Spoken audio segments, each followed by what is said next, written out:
আসসালামু আলাইকুম। গত কয়েকদিন আগে টিএসসিতে সমন্বয়ক কাদের একটা কালেমার পতাকা নেওয়াতে একটা ছেলেকে হেনস্থা করে, হয়রানি করে, পতাকা কেড়ে নেয় এবং আমরা পরে দেখলাম একজন শিক্ষার্থীকে বেধড়ক মারপিট করছে কাদেরের ছেলে পেলে। আমরা খুবই নিন্দা করলাম যে কালেমার পতাকা কেড়ে নিল কেন। তো আমাদের কাছে তখন অনেকে উত্তর দিচ্ছিল যে এইটা আসলে কালো কাপড়ে সাদা রঙের লেখা কালেমার পতাকা ছিল, যেই কারণে এই ঘটনা ঘটেছে। তো এটা একটা গুরুত্বপূর্ণ বিষয় যে আসলে কালো কাপড়ে ছিল কিনা। আমার কাছে ভিডিওটা একটু আগে আমি পেয়েছি, এটা আসলে কালো কাপড়ে ছিল না, এটা ছিল সাদা কাপড়ে। আমি একটু দেখাই আপনাদেরকে। এই দেখেন তো, এই পতাকাটা কি কাপড়ের ছিল? এই পতাকাটা ছিল সাদা কাপড়ের।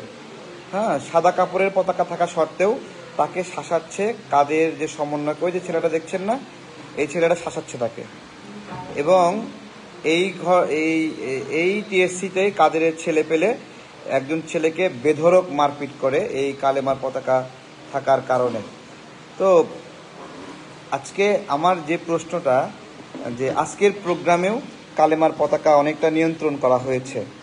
তো অনেকে বলছে যে কালো পতাকা নিয়ন্ত্রণ করা হয়েছে, সেনাবাহিনী কালো পতাকা কেড়ে নিয়েছে। কিন্তু আমাদের কাছে যে ছবিগুলো আছে, অনেক সময় পতাকা লাগানো ব্যান্ড, মাথার ব্যান্ড, কলেমা লেখা সাদা সাদা রঙের ব্যান্ডে লেখা, হ্যাঁ, কালো কালি দিয়ে লেখা সাদা ব্যান্ডে, এগুলোও খুলে নেওয়া হয়েছে। এবং কিছু কিছু ছেলে পেলে তারা পকেটে করে লুকায়ে নিয়েছে, সে কারণে ভিতরে গিয়ে সাদা রঙের পতাকাগুলো উড়াতে পেরেছে। কিন্তু সাদা রঙের পতাকা উড়াতে উড়াতে কেউ নিয়ে ভিতরে ঢুকতে পেরেছে এরকম বিষয় নাই। তো আজকে কষ্টের জায়গা হলো যে বিভিন্ন বড় হুজুর, তারপরে আলেম, তাদের পক্ষ থেকেই এক ধরনের ইঙ্গিতপূর্ণ কথা ছিল যে শুধুমাত্র ফিলিস্তিনের পতাকা, বাংলাদেশের পতাকা বা ইসরায়েলের পতাকা, এই ধরনের পতাকা নিয়ে যেতে পারবে। একটা ইঙ্গিত ছিল যে ভিন্ন রকম লিখা, মানে এটা কালেমার পতাকাই ইঙ্গিত করে এক ধরনের লেখা ছিল যে এই ধরনের জিনিস নিয়ে আপনারা আসবেন না। তো আজকের প্রোগ্রামটা একটা সর্বজনীন একটা বড় প্রোগ্রাম। এটা এত বড় একটা প্রোগ্রাম যে আপনার, আমি প্রাথমিকভাবে বলেছিলাম যে বিনিয়োগের যে অতিথিরা আসছে একদিন দুদিন পরে করলে মনে হয় মতামত দিতাম ভালো হতো। কিন্তু যখন দেখছি যে সবাই আসছে তখন নিজেকেও সামলাতে পারি নাই, আমরাও ব্যানার নিয়ে একটু সংহতি জ্ঞাপন করেছি এই প্রোগ্রামে। কিন্তু যখন রিভিউগুলো আসতেছে পতাকার বিষয়ে, আমার কিছু শঙ্কার জায়গা আসছে যে এই যে সর্বজনীন একটা প্রোগ্রামে সমন্বিতভাবে সিদ্ধান্ত নেওয়া হলো যে কালেমার পতাকা উড়বে না, কালেমার পতাকা থাকবে না, এই আজকে থেকে কি এটা ট্রেন্ড আকারে আসবে যে হ্যাঁ এই ধরনের কালেমার পতাকা থাকা উচিত না? আমার এটা প্রশ্ন। যদি এটা ট্রেন্ড হিসেবে আসে তাহলে আমি বলবো এই ট্রেন্ড যারা তৈরি করলেন তারা ইতিপূর্বে কেউ এত বড় ক্ষতি কখনো করেন নাই। যারা কালেমার পতাকা, আমাদের কাছে এমনও ইনফরমেশন আছে যে আয়োজকদের পক্ষ থেকে বলা হয়েছে সেনাবাহিনীকে যে আপনারা পতাকা পেলে নিয়ে নেবেন, এরকম বিষয়ে নির্দেশনাও ছিল, যে কারণে বাছাই বাছাই করে করে পতাকা নেওয়া হয়েছে। আমার কথা হলো যে এই যে কালেমার পতাকাওয়ালা মানুষগুলো, তারপরে আপনার হলো সাদা পাঞ্জাবি পরা টুপিওয়ালা মানুষ, সামগ্রিকভাবে এই মানুষগুলোর দ্বারা সারা বিশ্বে কত মানুষ হতাহত হয়েছে বা কত মানুষ এ পর্যন্ত নিহত হয়েছে। যে কারণে এই যে ইসলামপন্থীদের বেশভূষা, তারপরে তাদের যে পতাকা, কালেমার পতাকা শুধুমাত্র ইসলাম ধর্মের একটা সাইন, বিষয়টা এরকম না। এটা লড়াইয়ের ময়দানে ব্যবহৃত হওয়া একটা পতাকা, লড়াইয়ের সাইন, ঐক্যবদ্ধ হওয়ার সাইন, হুকুমতের সাইন হয়ে দাঁড়িয়েছে এই মুহূর্তে। বিভিন্ন সময় বিভিন্ন রঙের কালেমা পতাকা ব্যবহৃত হয়েছে, কখনো কালো, কখনো সাদা, কখনো হলুদ। যেমন সালাউদ্দিন আইয়ুবীর সময়ে হলুদ রঙের পতাকা ব্যবহৃত হয়েছে। তো এরকমভাবে ব্যবহৃত হওয়া এটা ঐতিহাসিক। এই জায়গা থেকে কালেমার পতাকা মুসলিম উম্মাকে ঐক্যবদ্ধ করে। এটা তো ইহুদিদের, আমেরিকার, পশ্চিমাদের একটা চক্রান্ত যে আমরা যেন ঐক্যবদ্ধ না হই। তাহলে আমরা ঐক্যবদ্ধ হই কালেমার পতাকাকে কেন্দ্র করে। সেইটা, এই যে ট্রেন্ড তৈরি হলো যে আমরা কালেমার পতাকা ব্যবহার করব না, কেন? সেন্সেশন আছে, বিদেশকে, পশ্চিমাদেরকে, আমেরিকাকে তারা দেখাবে, বা কালেমার পতাকা ব্যবহার করা হলো না। আমরা ছোটোখাটো অনেক প্রোগ্রাম আয়োজন করি।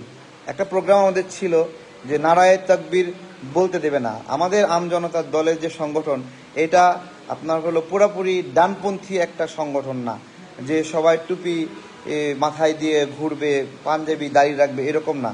কিন্তু আমরা আমাদের জায়গা থেকে ওই বিষয়গুলোকে খুবই সম্মান করি এবং রেসপেক্ট করি। হ্যাঁ, যারা এটা করে তাদেরকে কখনো বাধাগ্রস্ত করি না। যার ফলে আমাদের দলের সহযোদ্ধাদের একটা অংশ বলল, তারেক ভাই নারায়ে তাকবীর বললে সমস্যা করতেছে, চলেন আমরা একটা তাকবীর মিছিল দিই, যেই মিছিলে শুধু তাকবীর বলা হবে। তখন আমরা বললাম ঠিক আছে, আমজনতার দল এই তাকবীর মিছিল করবে, কেন তাকবীর বলাতে সমস্যা? জয় শ্রীরাম বলছে, তাদের সমস্যা হচ্ছে না। তারপরে কৃষ্ণের নাম বলতে সমস্যা হচ্ছে না। যে যার ধর্ম যেটাকে সাইন, তারা সেটা বলবে। এটাকে উগ্র হিসেবে উপস্থাপন করার এখতিয়ার কে দিল? জঙ্গি হিসেবে উপস্থাপন করার এখতিয়ার কে দিল? তো আমরা তাকবীর মিছিল দিয়ে ফেললাম, যে তাকবীর, নারায়ে তাকবীর, আল্লাহু আকবার। এই ধরনের মিছিল বাংলাদেশের ইতিহাসে কেউ কখনো দিয়েছে কিনা আমি জানি না। আমরা শুধুমাত্র এই জন্য দিয়েছিলাম যে এইটা বললে কেন সমস্যা, এইটা আমরা জানতে চাই, আমরা দেখতে চাই। পাশাপাশি আমরা না শুধু, অপরাপর বিভিন্ন সংগঠন ছোট ছোট প্রোগ্রাম করে, তারা নিয়মিতভাবেই কালেমার পতাকা উঠায়।